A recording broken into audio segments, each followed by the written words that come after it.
De allá se ve todo porque están en el plano paralelo.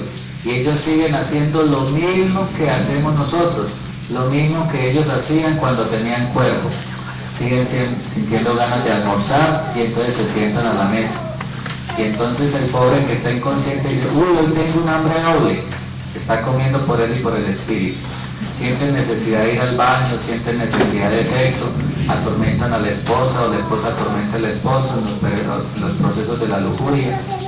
Eso es uno de los procesos más difíciles en las parejas.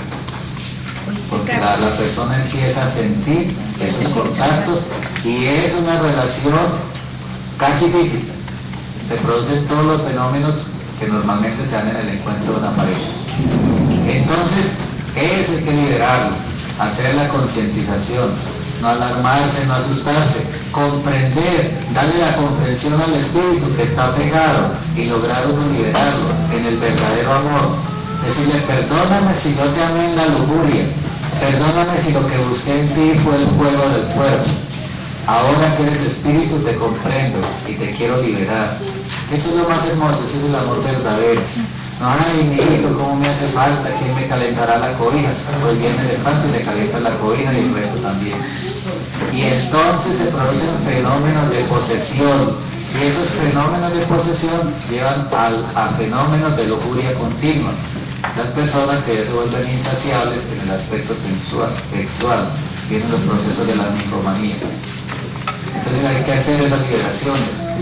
Tengamos conciencia de que esos seres, si no han tenido una preparación, van a querer seguir haciendo lo que hacen en los cuerpos, porque no entienden lo que les pasó, no comprenden qué es lo que ha sucedido. Y hay otro puntito muy importante que se llama el Valle de la Muerte. El Valle de la Muerte es una figura para describir la descarga energética que necesitan los ángeles de la transición y de la muerte para liberar los cuerpos de los espíritus. Entonces, eso es un choque energético muy grande que causa amnesia en el espíritu. Y por eso el espíritu de pronto dice, yo voy en este entierro, ¿a quién irán a enterrar? Y al que van a enterrar es al cuerpo de él. Pero por ese choque energético de la descorporización, entonces el espíritu no se acuerda, entra como en una laguna mental y se le olvida que es que está muerto. Por eso es que hay que ayudar a que se concienticen, decirle, mira, ya no estás en este plano, ya no necesitas nada de este mundo, ya tu ley sagrada te pidió retornar a los mundos espirituales. Llama a tu ser, llama a tu guardián, llama a tu ángel de la transición para que encuentres el camino. Y en ese instante, así como ustedes lo ven en las películas, que se abre un rayo de luz. Ese rayo de luz no es que se abra sin rayos, sino que se abre la conciencia. Y entonces al abrirse la conciencia, se eleva de nivel. Y en ese momento empieza el proceso de libertad. ¿O diga más, no? Sí, yo hago otra pregunta. Por ejemplo, cuando Rosa estaba muy enfermita, ella una vez me dijo que ella había visto a su ángel. Entonces yo la miraba así asustada y yo le dije, sí, como él, que era una persona alta, muy grande y que muy bonito, pero que era tipo del suelo. Ay, yo como no sabía nada de eso, yo le dije, no, además Rosa, como tú eres tan bella, además que viste tu ángel antes de morirte, así le dije. El proceso de la muerte no es la calavera hueca con la guadaña, esa es la muerte del profano, que es de susto, dolor y sufrimiento. La muerte del justo es a través de un proceso angelical. En todos los casos son seres muy hermosos, seres angelicales que vienen a recoger ese tesoro llamado esencia espiritual, ¿cierto? Entonces esos seres vienen en un periodo a hacer la preparación del cuerpo antes de desencarnar, excepto cuando es en accidente. Pero cuando es un proceso normal, vienen los ángeles de la transición y van preparando la personalidad. Y entonces la personalidad empieza a sentir que se va a morir y no sabe por qué, o empieza a tener esos sueños o esas revelaciones. Fernando. Ya sabemos en este momento las implicaciones que conlleva el usar objetos que pertenecían a un desencarnado. ¿Qué pasa en los casos en que se practica el canibalismo por fuerza mayor? No hay nada que comer y tú le tienes que comer al compañero. Bueno, si es un profano, eso es como dicen los abogados, un delito de lesa humanidad. eso el compañero no se lo perdona, jamás, hasta que viene y se lo come a él. Lo que hay que comprender es, y eso es lo que diferencia a los profanos de los iniciados, el conocimiento. En un caso extremo, en que se tenga que hacer ese canibalismo, hay que saber cómo hacer la liberación de esa carne y de esa esencia, para que uno no quede contaminado. De lo contrario, todos esos átomos de inconsciencia, de dolor, de sufrimiento, de muerte, de rechazo, quedan en uno. Y tarde que temprano le cobran a través de una enfermedad terminal. Eso no tiene vuelta de hoja. Yo no sé si ustedes han escuchado que en los clubes de los altos adinerados de los países se acostumbra a comer sesos de mono vivo. ¿Sí? Amarran al monito, le cortan aquí la cabecita y estando el monito vivo le van chupando los sesos. Eso es un proceso terrible y por eso hay gente que viene enferma desde que nace hasta que muere. Por eso hay gente que tiene que gritar y gemir, porque es que la violación de la ley se paga con dolor y sufrimiento y no echarla ni el juego ni el si uno quiere. Por eso el que sufre tiene su razón y su motivo. No hay que ponerle el pie para que sufra más, no, sino uno entender que es que cada cual trae su ley y no sabemos lo que ha hecho, lo que ha dejado de hacer, ¿cierto? Que los procesos dicen, uy, eso no tiene perdón de Dios, dice uno. No, sí tiene perdón, cuando él vuelva a sufrir eso, tome conciencia de esa violación de la ley. Bueno, es una pregunta que me surge a raíz de la de ¿qué pasa en el caso de los trasplantes? Muy interesante pregunta. Resulta que es que usted tiene una ley de vida y esa ley se debe cumplir, y si se le acabó la energía de determinado órgano es porque en su programación usted ya está lista para desencarnar. Pero si usted tiene un merecimiento de vida y usted tiene a alguien que le debe mucho, un karma que tiene con usted recibe ese órgano en donación, ¿cierto? Pero si se hace en el mundo profano, como se hacen todos los trasplantes, entonces el otro queda prisionero de usted, porque él no se puede ir porque todavía una parte de él está viva. ¿Sí? Entonces sí, establece un lazo de cordón humano. Entonces hasta que la persona que tiene esa parte no muera, el otro no se puede liberar y queda la deuda. Entonces en la próxima nace el niñito sin el riñón o con el riñón chiquitico. Todas esas deformidades que ustedes ven en la medicina, todo eso tiene esa razón. Incluyendo una transfusión. Incluyendo las transfusiones. Por eso todos esos procesos necesitan un proceso especial para uno no llenarse ni contaminarse con esas fuerzas. Por eso es que el mundo profano vive como está, sufriendo, con dolor, etc. Porque somos inconscientes en el manejo de las fuerzas, ¿cierto? Pensamos, no, este necesita sangre, no es sino sacarle a este y meterle a este y ya. Eso no es así, ¿cierto? Eso no es así. Eso es un artificio del hombre, en violación de unas leyes de los cuerpos. Entonces tiene que tener el poder del mago para que eso se pueda hacer. De lo contrario, está violando una ley. Y recuerden que al tomar cuerpo, mire todo lo que tenemos para pagar. Si no es la sangre, son los huesos, si no los músculos, si no los tendones, si no la digestión, etc. Tenemos de dónde pagar bastante. Entonces el consumo de la carne. ¿El consumo de la carne humana? De la carne animal. Sí. Por eso es que en el consumo de las carnes animales se debe hacer siempre la bendición de los alimentos, para que esos átomos de violencia, de muerte, de sufrimiento sean liberados. Como la humanidad profana come inconscientemente, por eso es que los alimentos causan dolor, sufrimiento y muerte, por eso causan enfermedad, porque no somos capaces de equilibrar esa fuerza, ¿cierto? Cuando uno lo va entendiendo, dice, ¿y yo por qué no lo hago? ¿Qué me cuesta? Que me digan que soy presandero, ¿qué me importa? Lo que me importa es no enfermarme más. ¿Yo por qué no le echo la bendición a mi comida? ¿Qué tiene? Si lo hago conscientemente, sé que estoy haciendo una liberación, ¿por qué no lo hago? Si es para mí. A veces uno se pega de la bobada, hay que ir a mis amigos, digan lo que quieran. Pero son procesos que uno va superando. Primero le da pena, a nosotros nos daba pena ponernos la vestidura delante de las personas de afuera. Ya superamos eso, ¿sí? Ahí vamos a aprender. Bueno, Repase por allí, Reina. Hago una otra preguntita. A ver, Fernando. Nosotros tenemos en este momento, es de una costumbre, hay ciertos animales que son los que llamamos bichos, una rata, una cucaracha, y un garrotazo, ¿eso qué? Bueno, el proceso, ahí hay dos conceptos muy importantes. Uno es matar y el otro es sacrificar. Los llamados matarifes del ganado, los buenos matarifes tienen el secreto para hacer el sacrificio, no para hacer la muerte. Un buen matarife tiene su secreto.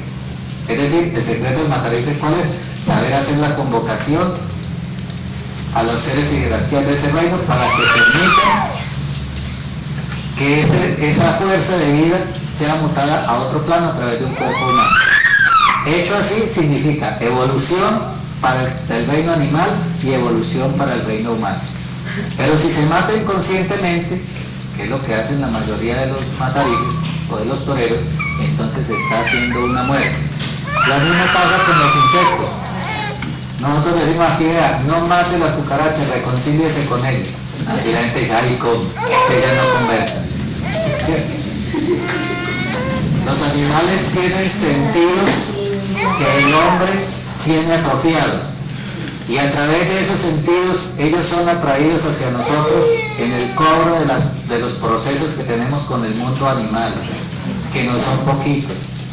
Entonces, por eso hay que tratar de hacer esa liberación. Entre más asco le tengan a usted la cucaracha, más se le sube arriba. La rata. Y lo mismo la rata, y lo mismo el ratón, y todo lo que se es. reconcilia con él y le dicen, ¿cómo se acaba de dañar lo que está haciendo? ¿O cómo se le pide que se vaya para afuera? Todo lo que a usted les cause rechazo tendrán que vivirlo con mayor intensidad hasta que lo trascienda. Otra cosa es cuando se empieza a causar un perjuicio a otro reino. Entonces debe uno tener la sabiduría de convocar una jerarquía superior para que se pare ese proceso. Pero entender que uno lo debe hacer no por capricho. Ah, no, yo como ya sé, entonces voy a echarle toda la cucaracha a la vecina. No, porque estamos haciendo esta violación de ley. Debe uno entender que si los insectos o los roedores están causando daño en su hogar, entonces usted puede usar un veneno. Pero haga la convocatoria para que sea una ley y una justicia superior. No una ley de justicia inferior de su asco, de su intolerancia, de su impaciencia, que matar esos bichos, esos animales, porque ahí no estamos haciendo nada. Estamos cargando negativamente nuestro campo áureo. ¿Cierto? Entonces, convocar una ley, es decir, que la regencia de este reino animal, en la ley y en la justicia, no es para que lo aprendan de memoria, es para entender que me permitan alejar este proceso de mi proceso y convoco una jerarquía de este otro reino, del reino del veneno que ustedes van a utilizar, para equilibrar ese proceso. Pero si ustedes dicen para matar a los matones, ustedes están creando una ley de dolor, sufrimiento y muerte, ¿cierto? Es saber convocar cada fuerza de la naturaleza para que haga un papel de equilibrio. No decir, yo como tengo el poder, entonces voy a llamar al regente del veneno para que acabe con todos los bichos, no, porque entonces está uno induciendo a la muerte. Y así no es. Hay que inducir al equilibrio de las fuerzas. Rosita, a ver. ¿Qué diferencia puede haber o qué diferencia hay entre espiritualidad y espiritismo? Bueno, son dos conceptos que han sido manipulados por la inconsciencia de la comprensión de cada uno de ellos. En el mundo profano, el espiritismo es la práctica de convocar los desencarnados, y la espiritualidad es todo lo contrario, el arte de practicar la convocatoria de las partes superiores. Pero son términos mal entendidos, ¿cierto? Porque, por ejemplo, hay algunos para quienes la espiritualidad es llamar a los santos, porque son santos, porque otros dijeron que eran santos, ¿cierto? Pero resulta que los santos también son desencarnados. Entonces se está contradiciendo una cosa con la otra. Entonces son términos manipulados en la humanidad profana. Pero el espiritismo realmente, el espiritismo real, es esto que nosotros estamos haciendo en un plano superior, en el plano del ser. Entonces es el espiritismo y la espiritualidad.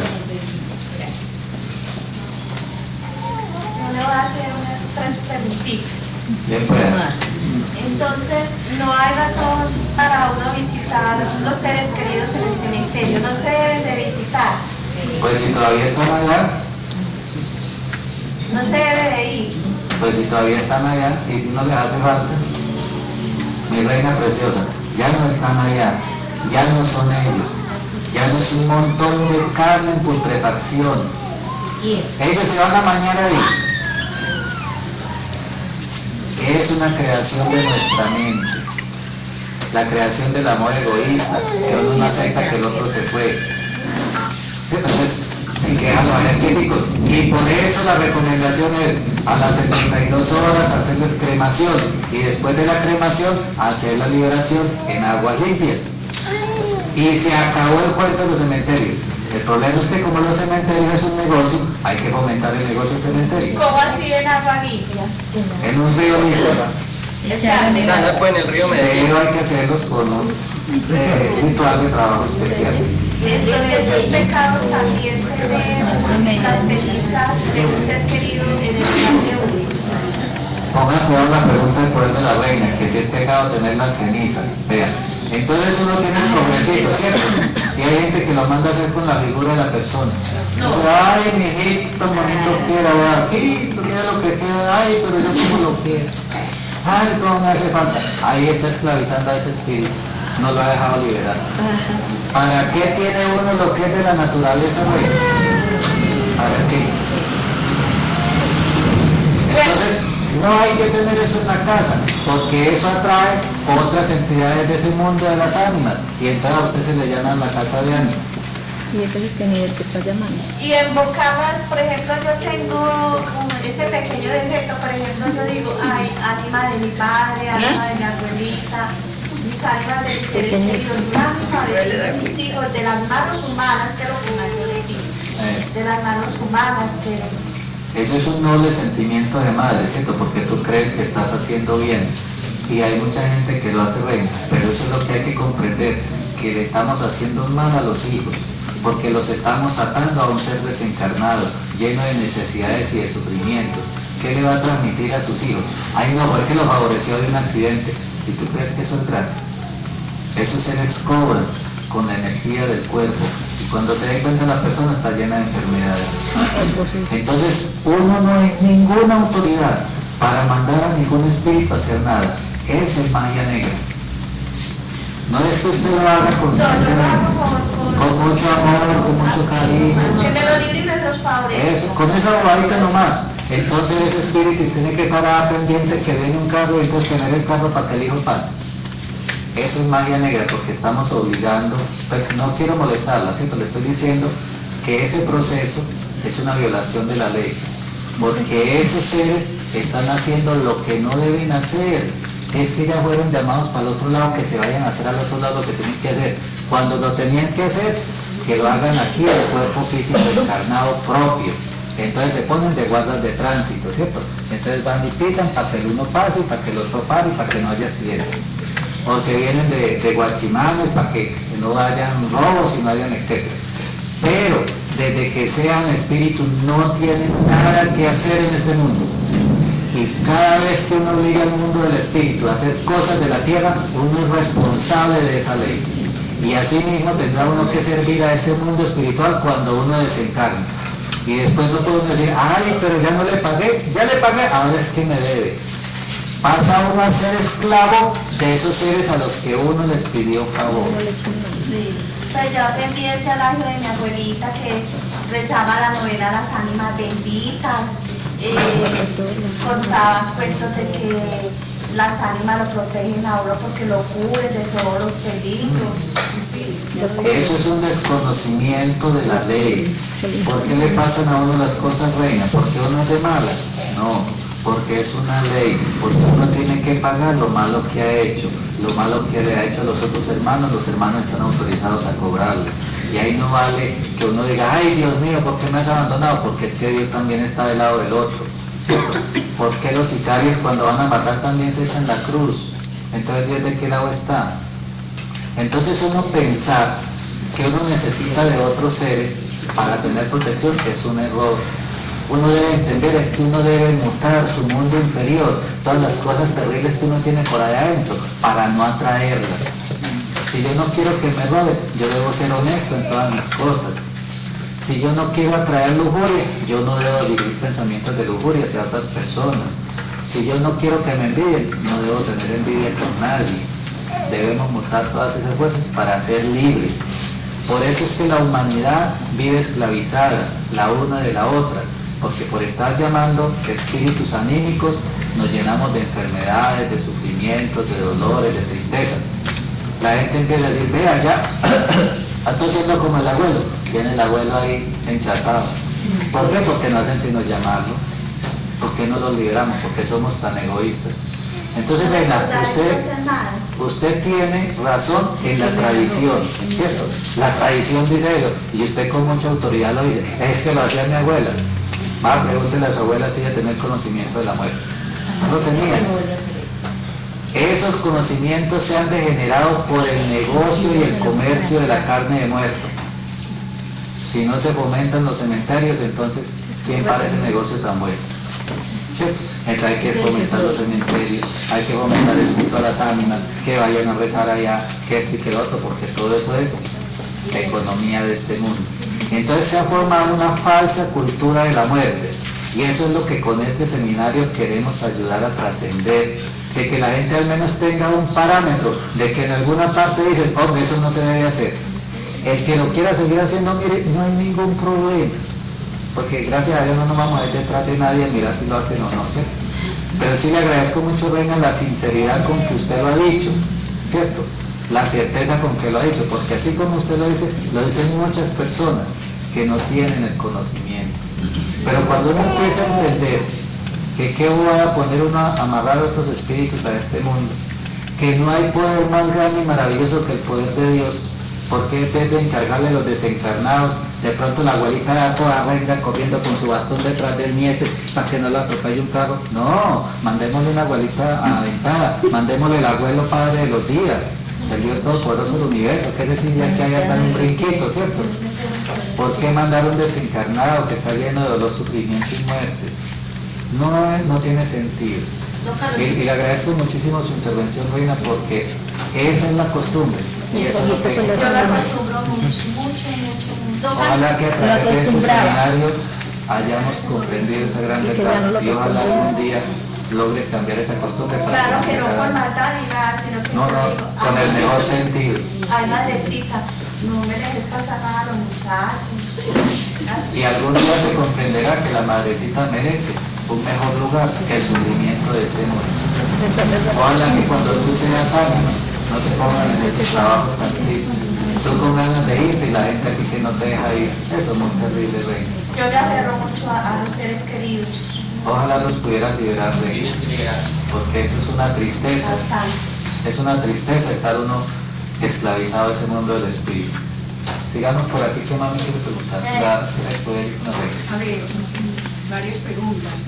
Por ejemplo, a uno le dicen en un hospital, cuando su hijo de uno donar sangre, te hago esta operación a tu hijo, a tu mamá, pero tienes que traer a positivo, ella tiene este conocimiento y de pronto surge que no hay nadie más quien done y eso, entonces ¿cómo puede uno como curarse o liberarse para esta situación, no caer en esa... Bueno, eso está muy bien la pregunta, Reina. Entonces, ¿qué debe hacer uno? Antes de hacer la transfusión, ¿cierto? Pedirle uno a su ser de luz que le permita a través de esa transfusión equilibrar la ley con esa otra persona, que se permita en la ley de la vida que parte de mi vida se libere como vida en ese otro hermano, hijo, lo que sea, ¿cierto? Hacer esa conciencia, romper esa cadena, porque usted dice, toma mi sangre, pero usted no sabe lo que le está pasando ahí, todo su mundo inferior, toda su parte inconsciente, todas las cosas terribles que uno tiene, ¿cierto? Entonces, ¿para qué? ¿Para qué uno, dándole vida, dándole más carne? ¿Para qué? Mejor que se muera. Pero si uno dice, hombre, no, yo me siento pues con ganas de colaborar en eso, entonces hacer la convocatoria del ser, de uno y de la persona a la que se le va a donar, ¿cierto? Convocar, dice, en el nombre del Dios Todopoderoso, pido permiso para que el ser de esta persona me escuche. Y para que esta cadena de la sangre no sea una cadena, sino sea un compartir, y sea liberación en mí y sea liberación en él. Pero tenemos que tener presente que es una ley superior la que demanda el descorporizar de los cuerpos. Cuando uno interviene, yo doy mi sangre, uno puede estar violando la ley del hermano. Por eso es que hay que hacer ese acto de conciencia para romper esa cadena. ¿Sí? Entonces hay que hacer esa concientización. Y en el momento que se está haciendo la transfusión, tú visualizar que lo que le estás dando a esa persona no es lo inferior tuyo. Y que no estás creando una nueva deuda, ni un nuevo compromiso a esa persona conmigo. Porque hay gente que va y le dice a la otra, usted me debe la vida. Eso no es, eso es una cadena más. ¿Quién sigue? Bueno, a ver, esta es la otra pregunta. Por ejemplo, entonces no se debe pedir que lo hablaron de las almas, de la abuelita. En este caso, yo le digo a él que me dé saludos para orientar al niño, no es a él, es al Dios Todopoderoso, a él. Al Dios Todopoderoso, Reina, porque él apenas ahora empieza a entender sus errores. Que todos tenemos, ¿cierto? Apenas él empieza a despegarse. Entonces él tiene que ir a vivir un proceso de recuperación, de cancelación de todos esos errores, de todos los procesos para volver a tomar cuerpo. Entonces, dejar ese espíritu tranquilo que viva su proceso. Ese es el verdadero amor. Uno saber liberar a esa persona, ¿cierto? Y en el Dios Todopoderoso, en el ser de uno de luz, es donde uno debe pedir esa asistencia. Porque si yo le pido a un cojo que me enseñe a bailar, entonces ¿a qué me enseña? A bolear el bastón o la muleta, ¿sí? Entonces no aprende uno a bailar, sino a bolear la muleta. Entonces hay que, al que sabe, al que es, a tu ser de luz, al Dios Todopoderoso. Por ejemplo, la hija mía se murió y yo la entrené como a las 12, a las 20 horas. ¿Qué pasó ahí? Ojalá que ella hubiera tenido conciencia, ¿cierto? Y ojalá que con tu conciencia ella se haya liberado, ¿cierto? Ojalá. Confiemos que así sea. Pero es que yo le hice la tragedia con la violada. Está muy bien, ¿sí? No. Bueno. Por ejemplo, en esta época que se acostumbra pues, a hacer la novena es que las ánimas, pero no pidiéndoles favores, sino para que descansen. Claro. ¿Y cómo descansan ellos? Ellas descansan materializando sus creaciones. ¿Y cómo las materializan? A través de los cuerpos, consumiendo la energía de los cuerpos. Y sin embargo se les vuelve otra ilusión. ¿Sí? Eso es como para ayudar a un perezoso regalarle una cama. ¿Cierto? Así no es. La gente que va a hacer el ritual de la saca de las ánimas del cementerio no saben la cadena tan terrible que le están echando encima. Pero ellos creen que están haciendo bien. ¿Cierto? ¿Quién es uno? ¿Quién es uno como cuerpo profano? ¿Quién es uno para ir a intervenir en el mundo espiritual? Si ni siquiera vemos ese mundo espiritual. ¿Ya? Yo pregunto que las cenizas de mi mamá están en los cementerios, ¿la dejamos allá, dejarla allá o después? Pues, mire, ojalá para liberar ojalá se pudieran liberar, pero a veces hay fuerzas en la misma familia que no dejan. Si alguien se opone, usted dígale por las buenas, y si dice que no, bueno, parte del karma de esa persona con esa otra, ¿sí? Eso es lo que uno debe entender. Pero si uno les habla con amor, con humildad, y logran decir que sí, hay que cogerle la caña antes de que vuelvan a decir que no. ¿Sí? Bueno. Entonces, entendiendo que como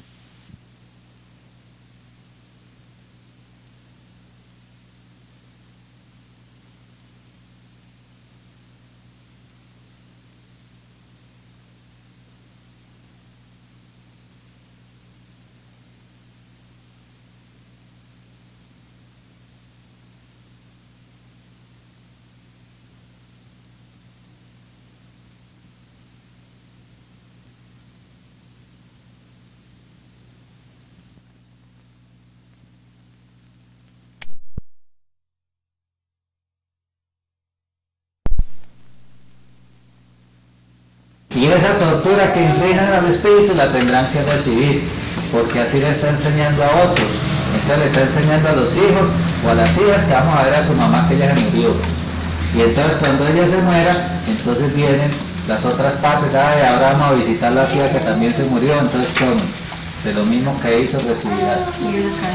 Por eso es que nosotros recomendamos no hacer esos procesos en los cementerios, porque no sirven para nada. Si alguien desea orar, que lo haga en un templo sagrado. Entonces, ¿cómo les podría ayudar a ella? Con estos trabajos, con estas ayudas, olvidándolos, quitando el cuadro grandote que acostumbran a poner en la sala del abuelo, de la abuela, el papá y la mamá. Esa es la peor esclavitud. ¿Para qué? ¿Por qué somos tan egoístas? ¿Por qué no dejamos que el que se fue, se fue? Es que Dios lo mandó llamar. Nosotros, ¿por qué somos tan egoístas de no dejarlo ir? Es la actitud más infantil de nuestro amor. Pero como yo lo quiero tanto, y a mi hijo, ¿usted quién es para decirme que no? Hagámoslo entonces a gusto y a calzón quitado, hasta que suframos las consecuencias. Pero una vez se tiene el conocimiento, esto se paga por justicia. Voy por allí, comandante, que me lo mande. Entonces uno debe botar las cosas o quemarlas, toda la ropa que dejó. El que se murió, se murió. La ropa ojalá no la regalen, ojalá la quemen, los zapatos, los calzoncillos, todo. Es que se fue, es que no hemos entendido que se fue. O es que le estamos guardando la ropita para cuando vuelva. Se fue. Pero tantas personas que de pronto pueden hacer buen uso de ciertas cosas. Eso, entonces démosle esa fuerza, ¿cierto? No se pueden liberar. Sí se pueden liberar, pero hay que hacer un trabajo muy especial que todo el mundo no lo sabe hacer. Yo les cuento una anécdota así chiquitita. Resulta que mi hermano lo mataron en Buenos Aires y él dejó unos zapatos, los tenía nuevecitos y muy hermosos, estaban de moda, esos tenis grandotes y no sé qué más cosas. Entonces nosotros lo habíamos lavado y los teníamos listos para botarlos. Y llegó una persona a la casa y entonces le dijo a Margarita que los regalaron. La persona se enamoró de esos zapatos, pero enamorado, hasta que tuvimos que decirle llévese, y a los poquitos días murió. Coincidencia, digan ustedes a ver.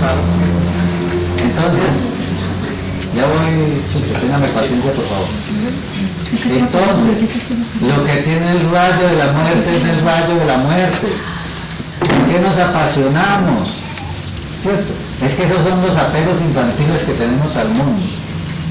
Dirán ustedes, entonces hay que quemar toda la platica también.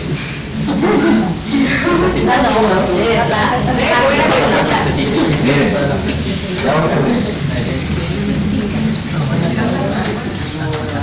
cuando la persona deja fortunas, de esas fortunas se debe hacer un diezmo a los templos, o a las obras de beneficencia, o a las obras de caridad. Los herederos no deben guardársela todo. Bueno, voy con Chucho que me está esperando hace rato. Bueno, Carlos, entonces como siendo un poquitico más realistas y llegando al hecho, cuando la persona que uno tiene al lado muere, ¿qué hace uno con ella? ¿Es conveniente velarla, hacer los rituales que anteriormente han sido? Bueno, también la pregunta es muy importante. ¿Qué hay que hacer entonces con los que se mueren? Resulta que si se puede cremar, los maestros espirituales nos han enseñado, hágale la cremación a las 36 horas, ojalá a las 72. Entonces, ¿qué se hace con el cuerpo? Se deja guardado en una nevera, en los anfiteatros, allá prestan ese servicio. ¿Usted no se vela? Téngame paciencia, Jesús, que ya voy. Se puede dejar guardado el cuerpo en una de las neveras hasta que se cumplan las 72 horas. Habrá mucho chismoso que diga ahí, ¿cómo? ¿Por qué no lo velamos? Y tráigalo para acá, y no, eso no era suyo solamente. Si las fuerzas del mundo lo piden, entonces toca dejar que las fuerzas del mundo estén a gusto. Pero en lo posible se le debe dar ese reposo al cuerpo. ¿Por qué? Porque es que en los 3 días siguientes se activan una trinidad de jerarquías que son las que le impiden al espíritu volver a penetrar en el cuerpo. Apenas se produce la descorporización, los ángeles del rayo de la muerte dejan 3 jerarquías que le impiden a la esencia volver a tomar el cuerpo. Esa es la lucha que ustedes ven cuando aparecen los ataúdes rasgados, cuando aparecen los cuerpos en diferentes posiciones, etc. ¡Ay, lo enterraron vivo! No, son los procesos de lucha del espíritu que no se resigna a perder el cuerpo, porque no es tan fácil. Es como si a ustedes le fueran a quitar el vestido que más les gusta, y menos en la calle, ¿sí? Entonces, y en esos 3 días siguientes, todavía la esencia está en el proceso de desconexión con las energías del cuerpo. Por tal razón, todo lo que le pasa al cuerpo puede ser sentido por el espíritu y queda grabado en sus engramas. Si la persona se muere y ahí mismo se le hace cremación, entonces el espíritu puede pasar con el engrama de haber sido quemado. Y eso les dicen los maestros espirituales que trae enfermedades incurables de la piel en las personalidades que le siguen. Dirán ustedes, ay, entonces pobrecitos los profanos, pobrecitos. Por eso uno paga por un conocimiento, por eso uno se esfuerza por un conocimiento para saber hacer las cosas. Si la persona ha tenido la muerte del justo, si ha muerto antes de morir, entonces la persona ya vive ese proceso muy rápido y entonces no necesita los 3 días de desapego. Los 3 días de desapego son para aquellas personas que no quieren renunciar al cuerpo, que murieron apegadas a la materia, a los hijos, a la mujer, al esposo, a la esposa, a los nietos, a no sé qué, a las fincas, a los carros, a las casas. Esa gente que no ha querido desapegarse es la que necesita los 3 días. Si se le da una ayuda especial y la persona tiene mérito, entonces en 36 horas se puede hacer la cremación. En 36 horas, la mitad del tiempo. ¿Listo? Pero si es una persona que se le vio que tuvo un punto de conciencia que pudo liberar. De lo contrario, ojalá se esperen 48 y ojalá las 72. ¿Sí? Para no hacer un mal con un bien. De todas maneras, la cremación es el proceso de separación más rápido, pero siempre y cuando la esencia esté desconectada del cuerpo. Esa es la parte que causa traumatismo. Después de ese tercer día, estaba hablando en el caso del profano, que ya logra despertar, o a partir del proceso en que se le hace la liberación al hermano, entonces sigue el proceso de los 9 días. ¿Qué quiere decir? El proceso en el cual el espíritu ya en su cuerpo del alma logra pasar a la 5ª dimensión. En la 5ª dimensión, que es el plano crístico, se despoja del alma, hace la mutación del alma y pasa a las otras dimensiones, a la 6ª y la 7ª, donde se le borra todo recuerdo de su existencia, todo sentimiento, todo apego al mundo, le es cancelado de su programa mental para poder capacitarlo en la nueva encarnación. Eso en el caso de los espíritus que logran despertar. Los que no logran despertar se pueden quedar siglos en los planos paralelos, en ese sufrimiento de querer cristalizar las cosas y no se les materializan. ¿Cómo sería un ejemplo? Que yo estoy viendo en medio de los guardianes de la mujer mía, ¿cierto? Y yo la logré materializar en ese mundo porque recuerden que en ese mundo todo lo que uno imagina se le aparece. Y me voy a abrazarla y cuando me doy cuenta estaba abrazando la columna. Vive uno la ilusión pero no se le materializa. Entonces ese es el estado de angustia del plano paralelo. Si las personas no despiertan y no reciben la ayuda, se quedan por siglos en los planos paralelos, hasta que logren comprender a través de tantos rezo y de tanta misa que sí, que en realidad estaban muertos. Pero el problema es que como no hay el conocimiento, en ese plano dicen, y yo con una irme para el cielo, pero no traje las llaves. Empieza a vivir su proceso de creación y ahí se puede quedar una eternidad, porque el problema es que en el mundo espiritual no hay tiempo como el que medimos nosotros. Eso es lo duro para esos seres. Bueno.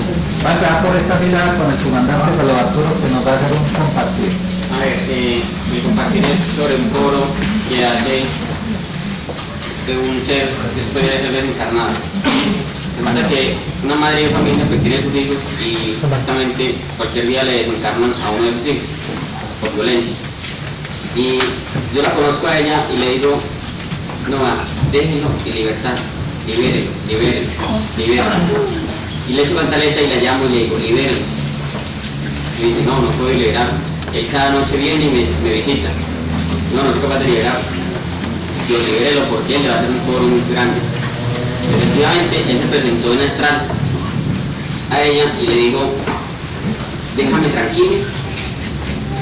Era el hijo más querido que tenía y la amaba y se comportaba con ella como pues, un hijo muy preciado. Pero como no lo dejaba en libertad en el plano del espíritu, él vino y le dijo, déjame tranquilo o yo desencarnaré otro de tus hijos. Y ella no lo dejó tranquilo y a los días vino y desencarnó a otra de las hijas de la ciudad. Le dije yo, cuando me contó la historia, yo le dije, libérenlos a los dos, porque si no, el cobro se sigue. Y ya después con su otro hijo, o con ustedes, o con su mamá, o el hijo. Entonces, eso quería compartir con ustedes. Gracias, Carlos Arturo.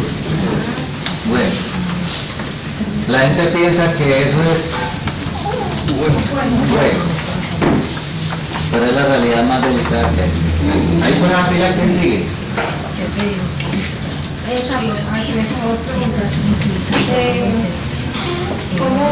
¿Qué diferencia hay entre lo que nosotros hacemos y lo que hace, por ejemplo, desde la iglesia? ¿Hasta dónde llega como el proceso de la iglesia con el desencarnado? ¿Y qué diferencia hay entre lo que nosotros hacemos? Porque uno ve que lo de la iglesia es algo muy general. Si son 20, los 20 le dicen lo mismo, lo que hay en lo que saben que se les hace. En el recetario. Exactamente. Mientras que miremos que nosotros en el proceso que se hizo ayer, cada uno teníamos los desencarnados para hacer la liberación y mire que el maestro a cada uno le hizo la liberación que le correspondía, entonces sería como bueno que quedara también esa imagen. Bueno, hay que entender que las comunidades grupales, ¿cierto?, manejan procesos grupales y los procesos grupales son procesos de la personalidad. En los templos grupales se hace ayuda a la personalidad, pero el problema radica en que los deudos, los familiares, no tienen conciencia del proceso. Entonces, por más misas que se le hagan, entre más misas, más le toca la tumba, más lo llama para que le haga favores, más la llama para que le haga la cuidada de la casa, etc. Ese es el problema, que esas ayudas se quedan en la personalidad. Es decir, si la personalidad no tiene un merecimiento, eso se vuelve un mercado de almas. Es decir, donde yo empiezo a rezar para que me hagan favor. Y eso es lo más triste, esa es la esclavitud del espíritu. No es culpa de nadie, es el proceso de ignorancia, de desconocimiento del proceso del espíritu. Porque en las religiones grupales, al no poder explicar el proceso encarnatorio, tienen que cerrar la brecha y decir la muerte es definitiva. Y por eso, como manejo grupal, manejan únicamente la personalidad. ¿Cierto? Es su razón de ser. Así está concebido ese programa evolutivo. Y así está concebido para los seres que pertenecen a ese ramo. Entonces, ¿están haciendo bien? ¿Están haciendo mal? Cada cual tiene lo que merece. ¿Sí? Cada cual le toca su propio proceso. Que porque ellos no hacen lo que nosotros hacemos, nosotros estamos en otro programa de trabajo, en otro programa de evolución. Que por qué nosotros no hacemos lo que ellos hacen, porque ellos tienen que cumplir con su misión a nivel humanidad, a nivel global, y nosotros tenemos que ir buscando cada iniciado, como escogiendo las pepitas de oro en la batea de la arena de un río, siendo el río la humanidad. ¿Cierto? Este es el proceso hermoso y lindo que estamos haciendo con ustedes, escogiendo las pepitas de oro que son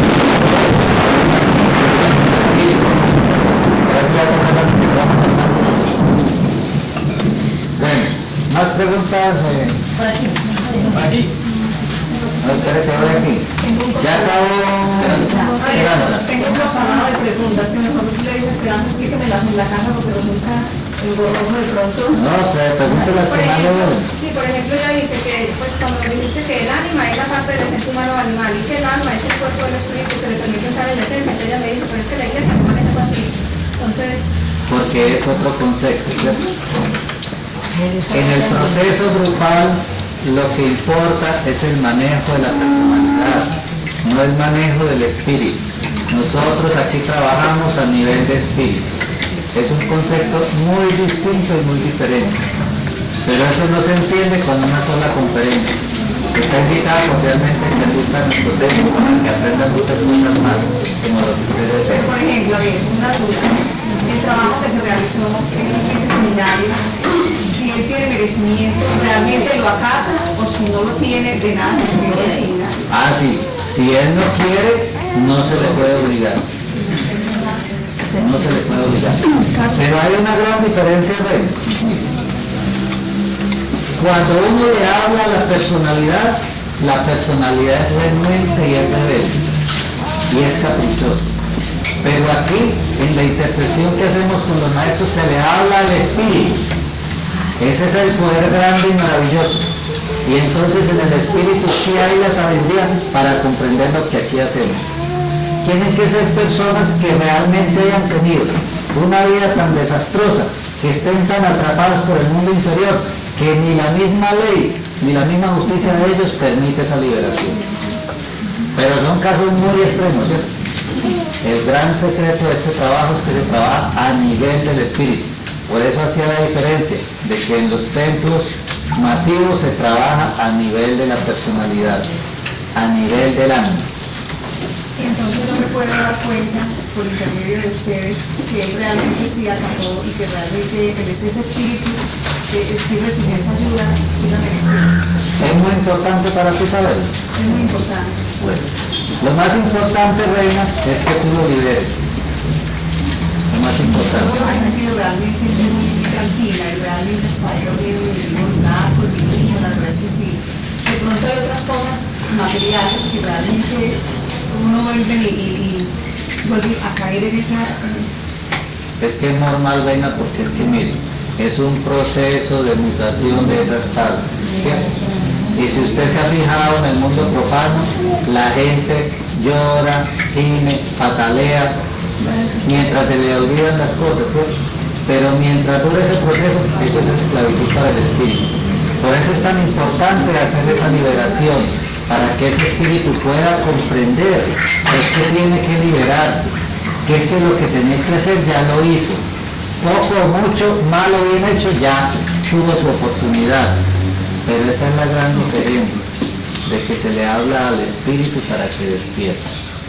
Pero si la personalidad sigue llamando, si los hijos lo siguen llamando, si la mamá lo sigue llamando, y ese espíritu no tiene una luz lo suficientemente fuerte, vuelve y es atraído hacia el mundo de la ilusión. Ante eso, ningún maestro espiritual puede hacer nada, porque no se puede violar la libertad de ningún espíritu. Me pasa algo muy particular, que por ejemplo, si quisiera traerlo a la mente o a la memoria, no soy capaz de saber ni siquiera cómo era. ¿Sabe qué significa eso? Significa que ya entró él en corporización espiritual.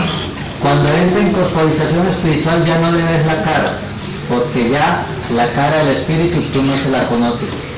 Tú le conociste la cara de un cuerpo, pero no la del espíritu. La del espíritu es sagrada. Tendrías que estar como espíritu para verlo realmente. Y por eso es que en los sueños, a los desencarnados distintos, dicen, pero ¿cómo si usted es mi mamá y cómo está de cambiar? Parece que no fuera. Me da la mano, gracias. Porque empiezan a tomar la fisonomía del espíritu. En espíritu somos distintos. Por eso uno conoce a los que no conoce. usted me ve con esta cara, pero esta no es la cara de mi espíritu. Es como usted no es ese vestido que tiene, ¿sí? Mañana puede tener uno rojo, pasa mañana uno negro, entonces yo no puedo decir que usted es un vestido blanco, puede ser cualquier color. Entonces ese es el secreto del espíritu. Cuando uno ya logra tener esa liberación, ya no se ve la figura física, ve uno los desencarnados sin cabeza. Espérame que voy en orden, Esperanza. Sí, Carlos, que ella, por ejemplo, estaba preguntando que... No, pero ¿por qué no me preguntas lo suyo? Bueno, no, pues porque también es mío. Bueno.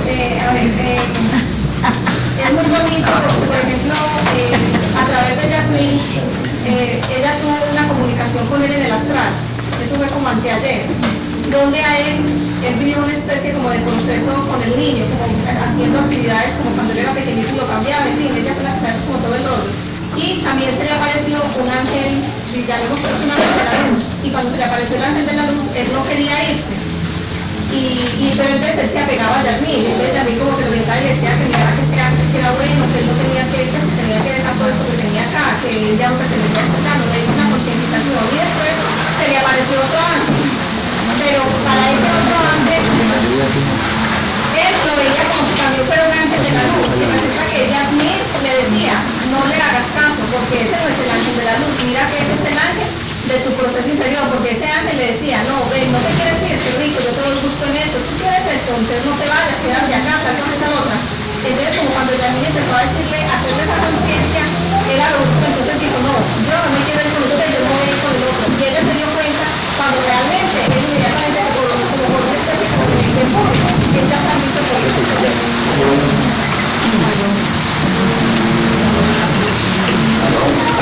Ahí Jesús.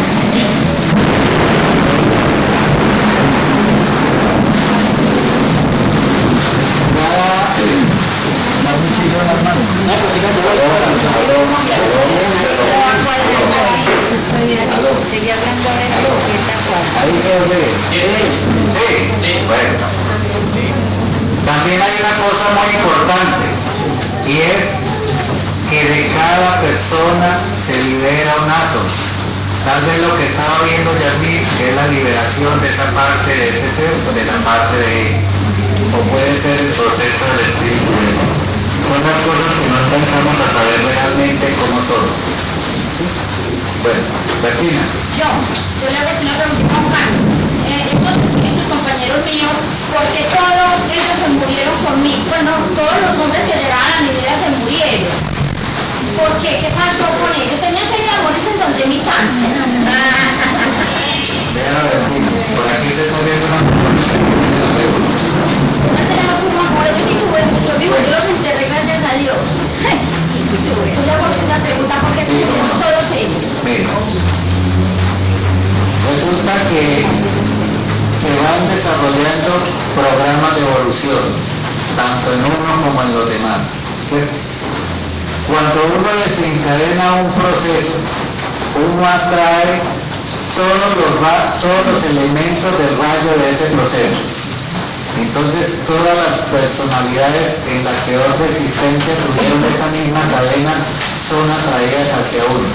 Cuando uno abre ese portal, todos esos seres son atraídos hacia ese mismo proceso. No quiere decir que uno se vuelva el causante, quiere decir que a través de uno se dispara ese proceso y entonces se vuelve un portal donde se vuelve repetitiva la suerte de todas esas mismas personas. Normalmente uno vive procesos relacionados con el pasado que se vuelve repetitivo. Y ahí es donde los procesos empiezan a repetirse. Entonces, ¿qué pasó? Hubo una conexión con ese mundo pasado y hubo una cadena de muerte activa que se repitió. Ellos no tuvieron el merecimiento de trascenderlo, volvieron a quedar en ese proceso. Y ya para la otra vida que yo tenga, ellos ya no más conmigo. Si están liberados, ya no más. Y el nuevo marido que yo tengo, también se puede morir, los que vengan. Claro, porque si ninguno está en No, pero está bien que yo no tiene la vida eterna, pero yo digo por ser compañero mío. Mire, uno debe también liberar las creaciones de la mente, en el sentido de no volver eso una ley. esta es una ley de que todo marido tuyo se tiene que morir, así será. Y entonces será responsable por esa creación inconsciente de esa ley. Hay que mutar también el pensamiento, como lo hacíamos ayer en la meditación, porque el pensamiento se nos vuelve esclavitud. ¿Sí? Entonces tratar de borrar ese engrama de espina, hacer la conciencia de que eso pasó y se cerró el ciclo, para no seguir activando esos procesos inconscientes. Yo le a la segunda, yo le hago una pregunta. Usted dijo que cuando uno sacaba el muerto de la casa, le quemaba uno azufre. Bueno, ya en estos momentos salimos con el muerto, no fuimos, ya no estamos en la casa. Yo noto que en las casas no cierran las puertas. Pues en mi muerto nadie cerraba las puertas y les metían un vasito de agua por debajo. ¿Cuál es la historia del vasito de agua que le meten a los muertos y por qué no se cierran las puertas y nos vamos a enterrar todos los muertos juntos? Bueno, cada espíritu debe hacer una mutación en cada elemento de la tierra. El elemento más difícil de mutar es el elemento de las aguas, porque en las aguas están sentimientos, emociones y pasiones. Y es lo que más nos da brega porque es el mayor apego y la mayor creación que tenemos. El amor por el hijo, el amor por la esposa, el amor por el esposo. Ese es el agua más terrible de mutar. Entonces, ha habido siempre un conocimiento un poco inconsciente de esa mutación de las aguas. Y por eso normalmente se acostumbra en los altares a poner detrás del altar de los rezos un vaso con agua. Es un símbolo de ayuda en la mutación de ese proceso. Y dice la gente, uy, vea, vino y se lo tomó, porque lo ponen lleno y aparece por la mitad. No es que se lo haya tomado, es que a través de ese elemento, la ley y la justicia de ese espíritu le ayuda a hacer mutación de ese reino. Entonces parte de esas aguas que entran en esa transmutación se evaporan, pero no es que se las bebe el espíritu.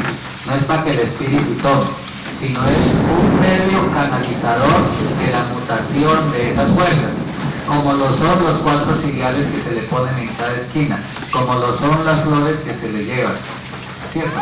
Son elementos mutadores, aunque la gente no los entienda así. Y por tal razón, cuando se entierra un cuerpo, no se le deben echar flores en la tumba, porque hay gente que apenas lo bajan, entonces, ay, mi último pensamiento para ti, le tira ya el manojo de flores, y el otro le echa de palabras de tierra. Esos seres de la naturaleza quedan en un proceso atado a ese espíritu, en esa mutación. Por eso no se deben echar flores allá. Por eso los judíos dicen, no lleven flores al cementerio. Entonces, ahora que ya estamos haciendo este curso, cuando ya tengamos un muerto en la casa, ¿qué le hacemos? ¿Nada de agüita o qué? ¿O le ponemos la agüita?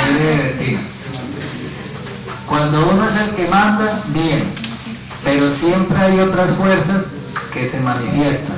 Y así usted diga que no, habrá otro que lo ponga, ¿cierto? Lo más importante no es el vaso de agua, lo más importante es la convocatoria espiritual del poder de luz del ser de ese espíritu para que él se pueda liberar. Lo más importante es, antes de que muera en lo posible, hacerle el proceso del buen morir, que ya explicamos ayer, ¿cierto? Y tratar de concientizar a la gente. Nosotros, cuando a alguno de los hermanos le fallece algún familiar cercano, pues vamos y hacemos una oración especial, ¿cierto? Una oración de convocación de ser, una oración que no es para la personalidad, sino para que el ser haga conciencia de la nueva incorporación del espíritu en esa esencia que se libera. Seguimos. Bolívar no tiene preguntas. Sí, maestra, yo Dígame, maestra. eran como 15